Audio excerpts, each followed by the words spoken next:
Welcome to another episode of Dr. MC's Selfcare Cabaret podcast. I'm Teresa Melito-Conners, a PhD level self-care expert in the greater Boston area with a passion for helping others recognize the importance of caring for themselves. Today's episode is a conversation with Jeffrey Benson. Jeffrey is an internationally known author and has worked for over 40 years as a teacher, mentor, and administrator. He's had the good fortune of working with wonderful people on school reform, conflict resolution, learning theory, trauma, addiction, advisory programs, math education, staff development, leadership training, and curriculum development. He now coaches principals and teachers, writes about education, speaks at conferences, all in an effort to upload what he has learned in hopes others can make good use of it. His work focuses on schools being more successful to more students, always rooted in the understanding of how people learn, which should be the starting point for all we do in schools. I first met Jeffrey back in 2011, fresh out of grad school, round one, when I was hired to be the guidance coordinator at a therapeutic high school in Massachusetts. Folks who have attended my trainings on creating a trauma-sensitive school have likely heard me reflect on this experience for many reasons. Jeffrey was the director of education at this school when I was hired, and I learned so much from working with him. Our paths crossed once again in my next role as I hired Jeffrey many times to present to a large conference of special education professionals that I used to put together for a statewide trade association in Massachusetts. Jeffrey's workshops always received rave reviews from his attendees. Jeffrey has so much information to share, and I'm delighted he's here with us today.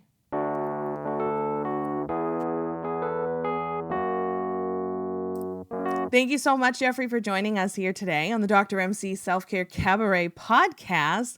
We're going to jump right in here with question one. I know you've written on the topic of self-care in the past. I believe you're actually cited in my dissertation as a fun fact for our listeners. So I'm wondering what self-care looks like for you.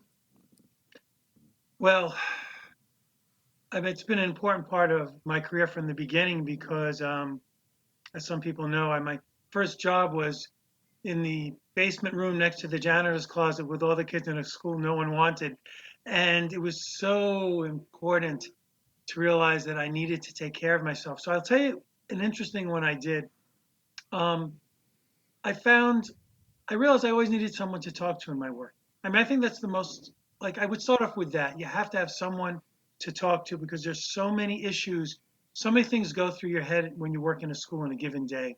And you have to kind of sort through them, figure out what's important, organize your priorities. So even though there might be 100 things on your list, you know the top 10 you have to do. And so I went to the school psychologist at my school who seemed underworked or want connection, because oftentimes school psychologists are kind of not part of the school staff. There's kind of these extra people who are kind of trying to make their way in. And I said to him, Charlie, could I have time with you? Could we eat lunch together on Fridays? He was like, oh, absolutely. That would be great. So every Friday, Charlie and I met and we had lunch together in his little office, and it was an escape island. I could talk to him about anything. He knew all the players involved, so he could confirm some of my concerns about how the school was running. He could challenge me if I hadn't had enough information. It just was also a place to just do a brain dump. Also to have him affirm that what I was doing well, because part of working in schools is you just don't get enough affirmation. To have someone just sit with you and listen to you unspool your thoughts and say, that's really well said, or that was a good move you made, or wow, I would have never thought that. And those small moments of affirmations from somebody else, super critical to keep going. So that was one thing, always having someone to talk to. The other thing is that teaching is a physical activity. And one of the things when you're working, particularly with kids who are needy, which has been a lot of part of my career, kids who have particularly more needs than typical students, we're like sponges for their affect. We're sponges for their needs. We take it all in. So having routines of exercising, of meditating, of taking care of one's body that way is so important. There's a wonderful book by my colleague, Bessel van der Kolk on trauma called The Body Keeps the Oh, Score. one of my favorites. Such a great book. It's a great book for educators, even if you don't work with kids with trauma, because it's just about how the brain works and how we work in concert with our brain. And you just working all day in a school, you take on so much of the kid's needs inside your body. You don't even realize it. Sometimes I used to think, why is my work so exhausting? I haven't been cutting sugar cane. I haven't been tarring a road in the hot sun. It's because of that physical inhalation of all of the issues in the school, and you have to have a healthy way to deal with it. And so exercise for me always been important. And there were a couple of years in my career where I was able to walk home from school. That was always wonderful. I would take a slow walk home from school, or I would walk by a park. I'd walk to do some chores on the way home. And there was a couple of years where I rode my bike to school. That's awesome. And that was also just, it was my time. I knew that I would get on the school feeling and thinking something, and 20 minutes later I'd be home and my body would have assimilated, would have metabolized my feelings, and I'd be different. So those are two biggies for me: talking to somebody and having something outlet for my body for all I absorb from the day. Yeah, that definitely aligns with what I promote in my workshops too. When we talk about the different domains of self care, you are, that connection with other people, that's your relationship domain, and being able to have that connection, that support, that respect, that sustainability through that relationship is very important. And of course, moving our bodies is so, so important. My mother always says, when you don't move, that's the kiss of death. And it, It's just sometimes it's a slow kiss. You don't even realize that it's death has been puckering up to you for a long yeah, time, for sure. and But then you get it's that smack. so important. And it's Yeah. it's kind of funny. I was just remembering the reason why I actually got into self-care was when we worked together in Hmm. the school, and I won't name the school that we worked at, but it was pretty intense. We had a pretty intense student Yeah. population, and fresh out of grad school, round one for myself, a young, wide-eyed, guidance counselor coming in, actually guidance coordinator was my Right. role, and And she, to the listener, she was terrific right from the get-go. Not that she didn't have things to learn, but she was ready to. She jumped in. She was great. Teresa was great. thank you. Definitely did jump right in, and I loved it. But I realized very quickly that I was on a fast path to burnout. And I Hmm. recognized that, learning with the students and learning about their past, it was a lot to take in and to process. And I Yeah. remember kind of going to the program director at the time and making a comment like, I'm having a hard time like with all of this. And she said, you're going to need to learn to not take that home with you. And I didn't 100% understand what she meant. So I took it upon myself to do some research and kind of stumbled upon the world of self care. And at the time, leading voices being Wayne Dyer, Dr. Dyer, Right. Dr. Deepak Chopra, and among others, Louise Hay. And so that's kind of I gravitated towards their work and really started to just read and listen to anything I could get my hands on by them. And at the time, I thought that this was unique to me, that I was just experiencing Oh, this and that this was not, a much larger issue, yeah. till I didn't realize that until a little bit later. But it definitely helped me to kind of start to put my health and well-being first so I could better serve the students, Right. because you There's have a to. right. I'll tell you a story. You may not know this from when, and our offices were just a few feet Oh, from yeah. each other at one point. So I was one of the directors of the school, so I did have a slightly bigger office than some people. And because I had a lot of people came into my office for meetings, I had a little couch, and I realized that, and every teacher in some fashion has prep time. And so I would actually close the door to my office, and I'd get on that couch and I'd put my feet up and I'd set my timer and I'd take a 10-minute nap. And I realized that that was for me prep time. Sure. That was going to help me be ready for the next set of stuff I had to do. Then I could still turn and look at all my other things that I had to do. But that was so. I remember once going to one of my bosses and saying, I think other people should know they can do this. And that boss said, no, no, I don't want anyone doing that. And I felt like, everyone has a different way of taking care of themselves. And prep time isn't just to prep your lesson plans, it's to prep for all you need to do going forward. I have another thing I learned to do for self care. This was a hard one, but really was helpful. As many people do, I have a long to-do list Hmm. in my job. I remember once going to my boss and saying, I want you to look at my to-do list. I have 56 things on it. And I'm worried that somebody's going to say, how come you're not doing this one here? And I'm like, well, that's number 17. I didn't really know. And then I'd be like, maybe it shouldn't be 17. So one thing I would do is I would go to my supervisor and I'd say, here's my priorities for the week. Do you agree with me? Oh, I Because like I that. wanted someone else to help me support me in the sort of chaotic movement of a school when things shift quickly. So I could say, I think this should be number 4 on the list for this week. And my boss does too. Okay, I think I'm going to sit it at number 4. And I learned to do that. That was really helpful. And another was to have a very fluid to-do list. So it had a column for things to be done by the end of the year, Hmm. then things to be done at the end of this semester, things to be done at the end of this week, things to be done at the end of today, and things would shift through them.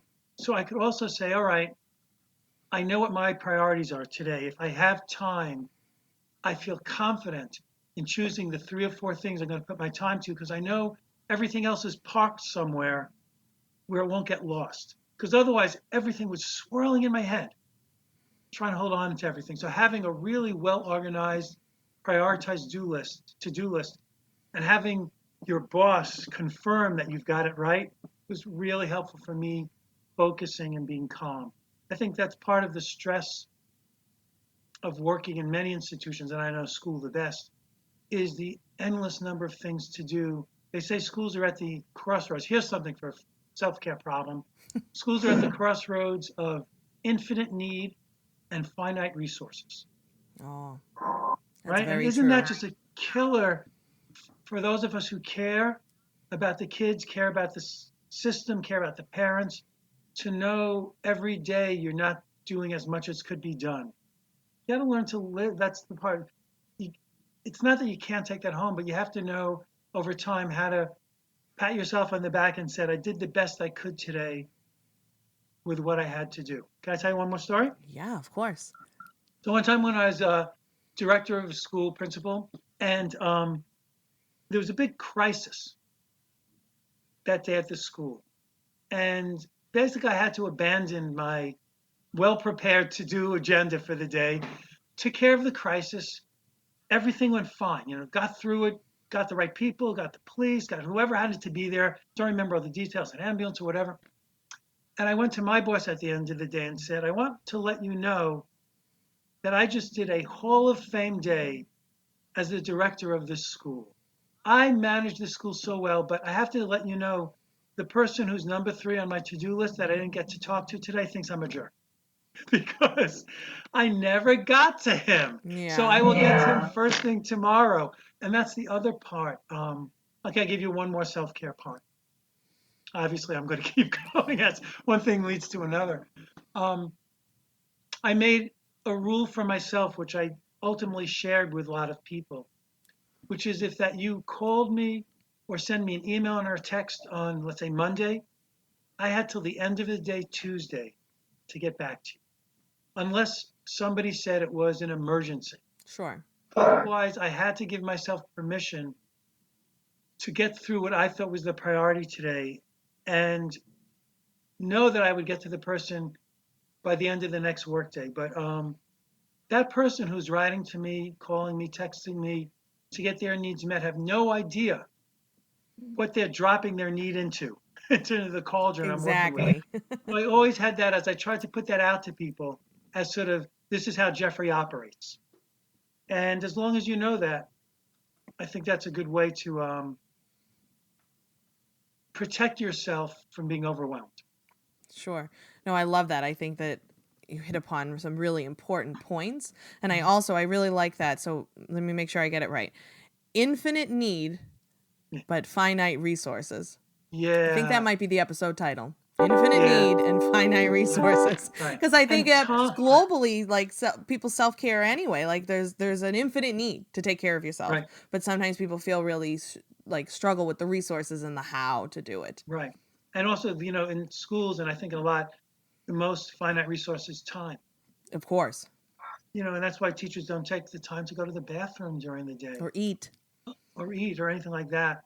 When I work in middle schools, one of the things because middle schools, they work as teams and it's like built in, and it's a really great resource, is to be able to ask your teammate, could you cover for me for 5 minutes? Because I have a bathroom, I want to, let's build in bathroom breaks for the Sure. team and just cover for each other for just 5 minutes, or to ask for help from your peers is another self-care thing. Now, when you're on a team, it's sort of a mutually supportive situation right from the start, where you can start scheduling in stuff to take care of each other. Otherwise, it's to find a partner or two Yeah. in the school who you can say, hey, on our free times, if you want to get to the bathroom, if you want to do something, I'm willing to give up 5 minutes of my free time. If people aren't going to take you up on it every day, but it's nice to know that somebody's there for you. Great. I'm going to ask you another question, because Sure. I know you have so much experience working with adolescents with various mental health needs. And we Hmm. know as a result of COVID, many educators are concerned with the impact that it has had on students and children and their mental health.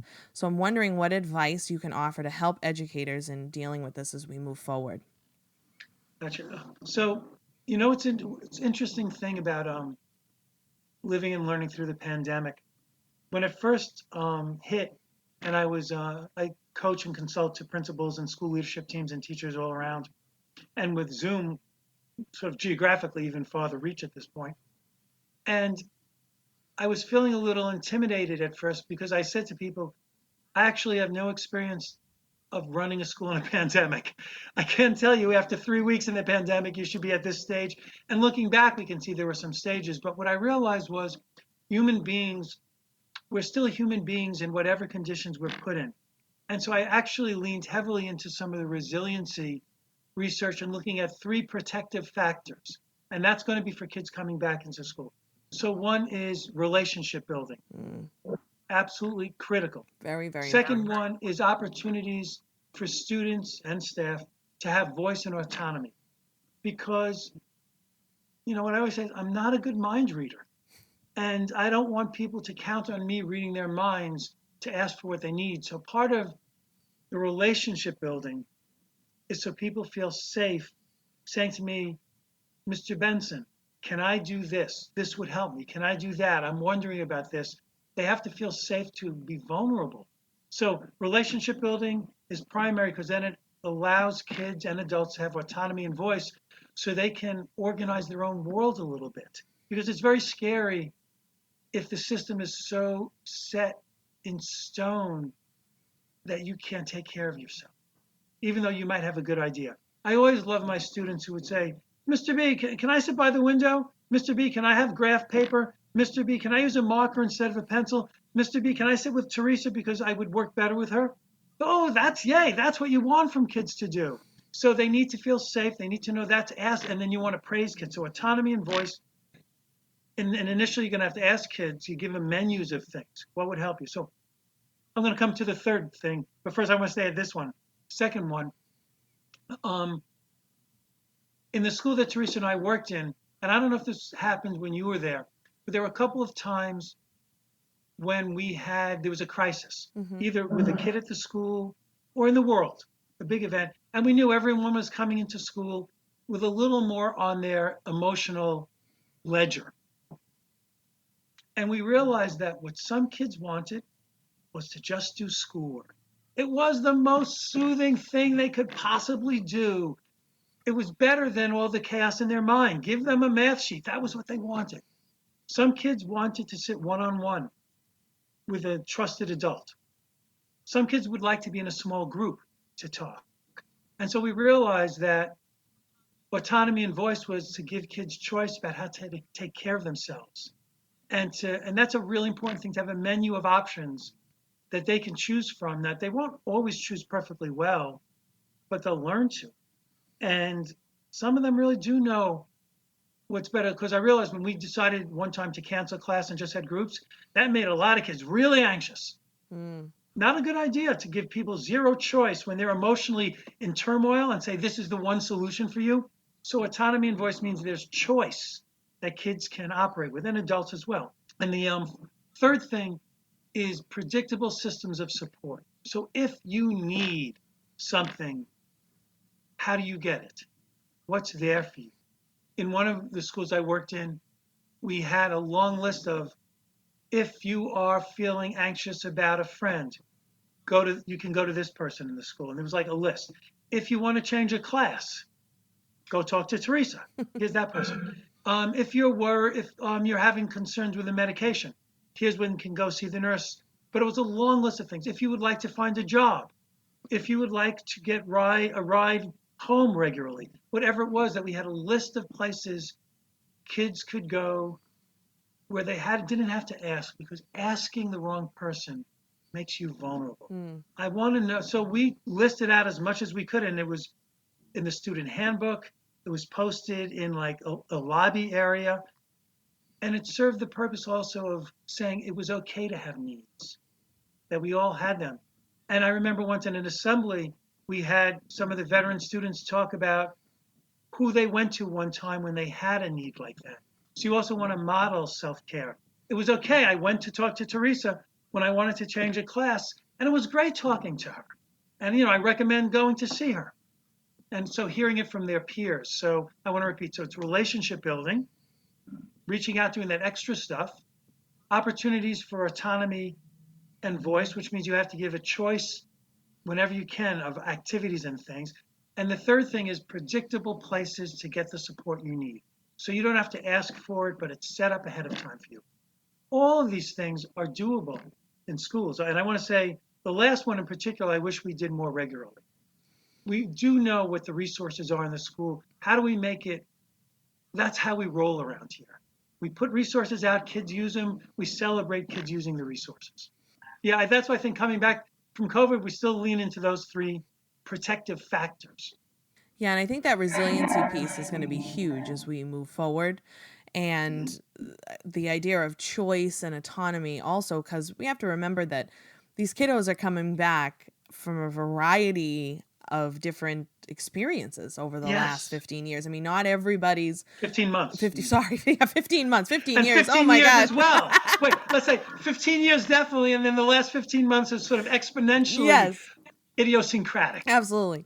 And but when we think about that, I mean, not everybody's COVID experience from one person to the next has certainly been the same. And so we have Right. to be mindful of that. And for the staff also coming back and getting Absolutely. going and from a lot of different places. So I love that. Right. That's great. And I'm wondering, so Because that, oh, go ahead. let me just say one more thing about that. For instance, for some staff, having time set up like a place to go and talk to peers, super important. Other staff want nothing more than get in their classroom and just get it organized and set up. And that's their soothing self-care thing. Like, cleaning up and organized. I have to say, even though I'm not anal, I'm not disorganized either. I love times in my classroom to go in, like, sometimes, as teachers do this, we come in early, really early sometimes, and we just putter around our classroom. And we just set things up and we organize it. And there's something incredibly soothing about having time to do that. So I think for an administrator to be aware that if you can carve out some time for people to just have optional time and not feel like, how can I say this? That the staff will be professional in their decision making about how to take care of themselves when given optional time. And it's one of the things we tend to do in schools about kids and staff. If there were 100 staff, there might be 4 who will use that badly. And we tend to not let the other 96 have that option because we're worried about the 4. Same with kids. Schools tend to be that we worry so much about the kid who's going to screw up that we don't let all the rest of the kids who are developmentally ready to have autonomy have their autonomy. And it's sort of like we would never say to a class, well, we're not going to teach algebra to this group because 5 kids aren't going to do it well. But we do a lot of that around behavioral stuff, as Sure. opposed to 15 of these kids I know are going to really use this time well, and I will protect the other 5 from themselves and from damaging everyone else's opportunity. So I think there's a part of giving people time and space to take care of their own needs with some options again. how they want to do that. Yeah. No, really important to think about. And so we talked about, kind of the staff and students coming back. And I have been seeing this too in my work, and I'm sure you have as well. The parents are also quite anxious about Oh, learning loss and lots, and rightfully so, that they have concerns. So I'm wondering any tips for parents that we can maybe try to help them ease some of that anxiety as we're picking up the pieces from COVID. well, this is what I heard something really interesting the other day about this, and it's a complicating factor. What we're hearing in schools is what the teachers and the kids most want, and again, there's variation, is time to be with each other. Hmm. That the relationship part and this rebuilding the school culture, which you can do through your academics, is really important. And what we're hearing from parents is lost learning. It's it's like a disconnect because you know what parents see more than anything else out of school is the sort of the academic outcomes, what the kids are doing for homework. And what they don't see is the primacy of the relationship and the social cauldron of school and how important that is to everyone's functioning. So there's a little disconnect there. I think the best thing to do, and this goes back to a little a structural part, is to give parents the roadmap a little, so they're not guessing how the school's going to do it. I think as you know, professionals and the schools, we're ultimately responsible for what happens in the walls of the school. But I think to say to parents, here's how we're going to roll stuff out. We are going to spend the first 3 days doing more relationship building, culture building, norms, getting to know you, helping kids set up than we usually do. And then here's how we're going to roll stuff out afterwards. It's not like just going to be an endless time on the mats with graham crackers. And you know, to soothe their fears around that as well. But I think they need to hear a plan. It's always good to know what the people who are taking care of your kids have planned. Yeah. And a little information can go a long way. Yeah, I think so too. And I'm actually reminded, I just had a flashback of when we worked together, and you used to always call it and rightfully identified it as the secondary curriculum, because that's not Yes, necessarily the academics, which is sometimes easier to see and easier to right, to measure, but that yeah, whole that secondary curriculum piece is really right. important. So I do need to make a small plug for my new book, which I don't know if you did in the opening, which is improve every lesson. Wait, I have to look at the real title. Improve every lesson plan with SEL. Because it's the notion of that is that you can do the relationship building and the autonomy and choice and the structure part and developing kids' social and emotional skills and competencies in lesson plans. It's Mm. not like it's a separate curriculum. So you can do we're going to spend 2 or 3 days more than we usually do on rebuilding the culture, but we're going to integrate that as well into how we do lessons. It's not one or the other. And as you and I know, most good teachers, which I'm going to say most teachers, have always implicitly and somewhat randomly built relationships and social emotional skills into their lessons. Not even So, knowing the fancy right, terminology for it, it just right, happened. right. And so, my sense is let's just make it explicit and planned. So I know when kids come in the room, I know how I'm going to praise them. I know I'm going to prompt them. I know I'm going to model for them. As they're sitting together to do group work, I know I'm going to model for them. I know I'm going to prompt them. As we're closing up the lesson, I know I'm going to have kids talking to each other about what they experienced during that lesson. We do that, like I said, randomly. If we start doing that stuff integrated into the lesson, I think we're going to be more successful academically, and the kids are going to build their resilience that way. Absolutely. And I love that kind of shifting that thinking. So they're not separate things, but sometimes we tend to No. think of it as separate. Right. Like Those of social us who have done emotional this, learn. Yeah. right. I've done this work. I've always been scared it's going to be another curriculum imposed on teachers who already have too much to do, or a book from the shelf and okay, now lesson one Tuesday, then lesson two, as opposed to, it's a part of the lifeblood of how we are as a community. We just need to, and just is a big word. That's why writing the book was give people permission to do it, give people some models to do it, and support them in doing it. Yeah. And since you mentioned the book, I was going to ask you about it. But so Mhm. where can folks purchase it? Do you want to let us know? So the best place to go is ascd.org, ascd.org, which is the publisher. It is on Amazon. I like to go through ascd.org because they're the publisher. They get a little more of the bucks when it goes through them, They're and a they're great a organization too. great So organization. You can also go to my website, jeffreybenson.org, and there's links to the ASCD site. So either way, perfect. you can get to the book. If you go to my site, you can also see other things I've written and my articles and write to me and be in touch. And I keep in touch with a lot of educators all over the country because it's fun. It's interesting. We need each other. I mean, going back to self-care, um, you need people to talk to about the work. And I love, it's for me, when people write to me and want to talk about education, I don't feel like I am being drained. I'm actually, that's my self care too. Talking to other people who have the same questions and are working on the same area that I'm working in.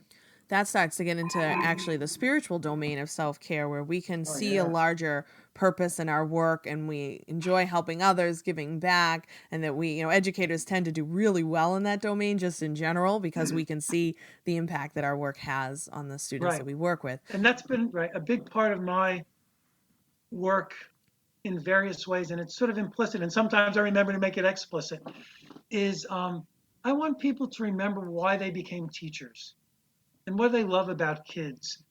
Because really none of us, or almost none of us, became teachers because we wanted to give a test on Friday afternoon. It Or we likely want, wasn't for the money either. right, right. And we didn't want it because we wanted to be taking attendance. That's not why we became teacher for this wonderful, it's spiritual, it's ethical, it's existential, it's life affirming. It's such a privilege to be able to sit with kids and being asked to and responsible for helping them grow into this world. What a one, that's why we got into this. And there's learning and then there's schooling. And schooling gets in the way of learning. Schooling is all the institutional, bureaucratic stuff that happens when you shove 1,000 people into a building and expect everybody to do things at the same time. And we learn how to manage that. But really, the time we spend talking to kids and talking to each other, that's that spiritual, deep stuff. Um, it's why I love doing my work. It's why I love going, meeting people. Why I love my consulting work. Why I love having people write to me because it connects me to why I do this and why I have limited time on earth. Mm. And here's a deep one for me. I've been blessed, and I'm not religious, I say that, by having a handful of amazing mentors in my life. It's my one superpower, finding and keeping really good mentors. And one of my mentors, um, he was traveling, and he started having chest pain. He thought he was having a heart attack, and he was in like a hotel room, and he called, and they were going to get medics to come. And he looked out the window of his hotel, and it looked out over a schoolyard, and there were kids playing in the schoolyard. And he said, "Well, this is so deep to me." He said, "Well, if I die now, I'm really glad I worked with kids." Oh, Yeah, really, right? well, that And so, realization, I mean, it is, yeah, it's can be really powerful work. yeah, yeah, and that's it's it's what we have to. Those of us who work in education reform, it's the head and the heart. You come at this because in the head I know we can do better, but in the heart I know how much people want to do more, and the pain we feel, and this goes back to self-care, because we can't do as much as we'd like to do. Mm. And that goes back to that's why you have to exercise. That's why you have to talk, Right. find And your own take care of calling, yourself. because it's that crisscross of resources and need um, that impacts the heart as much as. And, what I want to say is, if you're feeling that, those of you listening to this, it means you're still working it, and that's good. It's when you stop caring, I'm more worried. If you're feeling the pain, I'm sorry we feel the pain, but at least that means we're in it. That means we want to do more, we want to do better, and it's when we stop feeling our frustration with the system that I'm most worried Mm, about us. absolutely. I'm going to ask you one last question. Um, So as you know, we've talked about this before, and my listeners know, but my dissertation study was centered around self-care for leaders and teachers. Yeah. And more specifically, that leaders need to practice self-care and promote it for themselves. Practice it, Absolutely. but promote it also for their staff, to help Yes. avoid burnout, demoralization, and help increase retention rates. And so in your work where you're training leaders and principals and administrators, how do you try to instill this idea that self-care is other care and that you must put your oxygen mask on first? Oh, absolutely. Well, I want to say it just takes me a couple of questions talking to most school administrators, central office and principals, for them to admit how isolated they feel. Mm, Now, some of them have some support systems, but if you're a teacher in a school, you're surrounded by many other people who are in your job. When you're an administrator, you might have one or two, three or four, and maybe you get along with them, whatever. Um, so they all know it at some level. So one of the things that I work with administrators on is setting up seminars with administrators who get to talk to each other. But it's sort of like I don't have to do much. I just have to put them in a room together, give them a little like a reading to do or something, and it's like, and they're telling each other stories and they're giving each other sort of not advice and like I'm talking down more, but yeah, I tried that too. Have you ever tried this? It's not that even they need solutions; they just need to talk it out. So that's one part of it. Um, I know one of the and then also if not a group to have a mentor to have a consultant. I always had someone I talked to when I was a principal. I always paid for it through the school or even on my own time or found a colleague like that guy Charlie I found early on. I always had someone to talk to. When I was a principal, I partly felt like I had to role model working harder than everyone and longer because I felt like I was paid more. sure. It's my socialist background. If you're going to pay me more, I'm going to work more. I was always a sucker. Anyone who paid me more, I was going to have to work more, boundlessly more. And I also needed to model for the staff that, you know what, let's all try to leave early this Friday. Me too. Like I'm going to be able to take time off, and I want you to take it too. It's really important. Um, when I could tell my staff, yes, I actually take a nap in my office during my prep time I think that's because, awesome, because truthfully. I want you to do what you need to do, and these are the things you see me do. Um, as you know, I used to take lots of walks with staff. When they were going to meet with me, we'd all go, "Hey, let's go take a walk together," because I need to get out of the building too. So you want to be transparent about your own process. Um, you don't have to be a martyr. You don't have. You're going to end up working more as an administrator. You just do. Yeah. Um, but don't be a martyr about it. Like 100%. take your vacations, talk about them. Let people know how you're taking care of yourself. Here's another interesting one. Let people know, and this is a tough one, that you have a consultant. There's a wonderful article by Atul Gawande, who's a wonderful writer. Guwande is his name. And he wrote an article called Personal Best. He's a scholar, a surgeon. Okay. And he decided he could be a better surgeon if he got a mentor. And he looked around and he found sort of a retired surgeon who he would talk to about his work, excuse me, who would come to his surgeries and observe him. And then afterwards talk about technique, talk about what he talked about with the other people on the surgical team. So he would just be kind of observing. And the first thing that Atul had to bump up against was all his peers saying, "Why do you have somebody?" Because the assumption was, I must not be very good.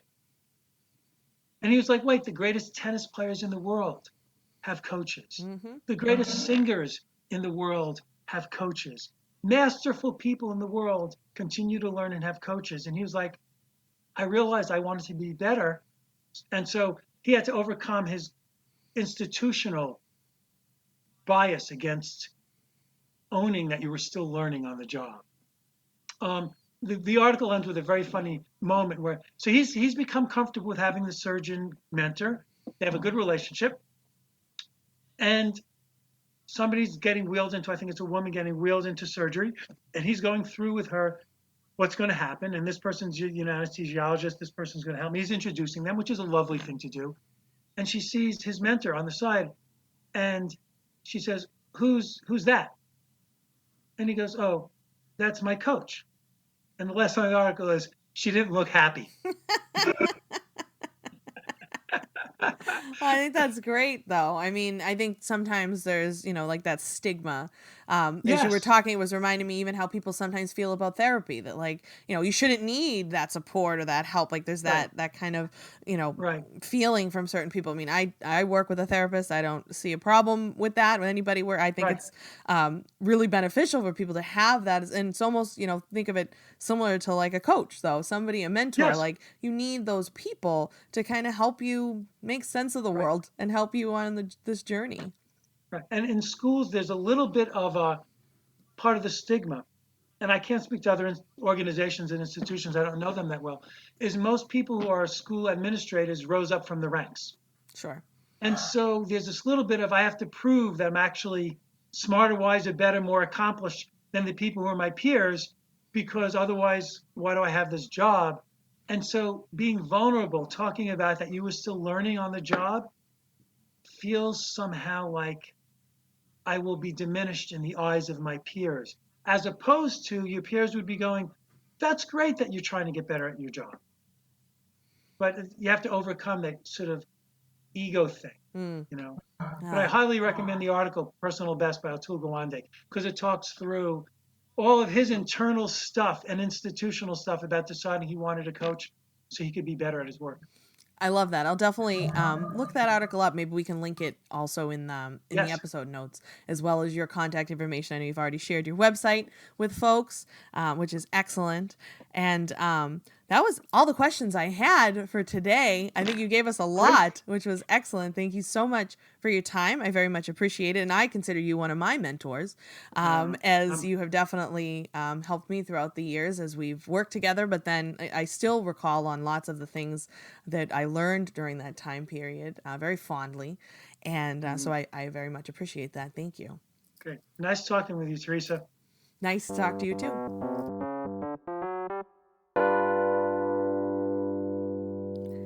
Jeffrey had so much to share with us, and there are many key takeaways from this conversation. Even though we were mostly chatting about the education arena, there's a lot of information and tips shared that are transferable to any industry and to life in general. First, relationships. They're really, really important. We want to ensure that we make time for and spend time with people who are good to us, encourage us, respect us, support us, and believe in us. This includes building a trust that you will be respected when you need to advocate for your needs or even say no at times. These are also the people who should listen to you when you become upset, whether it requires an empathetic or a sympathetic listening on their part. The bonds you share with family, friends, and colleagues contribute to this domain. If you are listening to this and feel that you do not have people in your life like this, I strongly encourage you to seek the support of a therapist, counselor, or group of like-minded individuals to help foster this domain.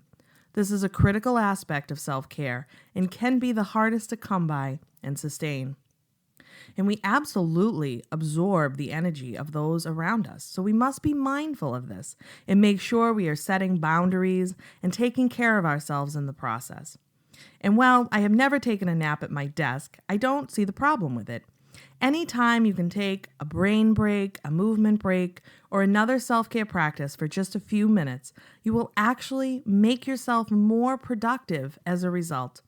People tend to think that someone who takes a nap is obviously a slacker or lazy, but that is simply not true. And be sure to check out Jeffrey's books, including his latest, Improve Every Lesson with SEL, or Social Emotional Learning. This book and his previous publications can be purchased by visiting jeffreybenson.org. Along with the relationship domain of self-care, Jeffrey highlighted the spiritual domain. I think it is important to remember your why and reconnect. Why did you become a teacher? Or why do you do what you do? And I love the idea of hiring a coach from the Atul Gawande article Jeffrey mentioned. It is so true that there is a stigma around this, but there really shouldn't be. Thanks for listening to this episode. Remember to subscribe and rate this podcast on your preferred player. The ratings help us grow and share the message of self-care. If you have comments, suggestions, or questions, reach out directly by emailing podcast@drmcselfcare.com. That's DRMC Self-Care. And come join the cast party of Dr. MC's Self-Care Cabaret on Facebook and Instagram at Dr. MC Self-Care or on my website, drmcselfcare.com. Be sure to like, subscribe, and love me across all my social media platforms for the most up-to-date information on self-care. See you next time. Stay well and do good.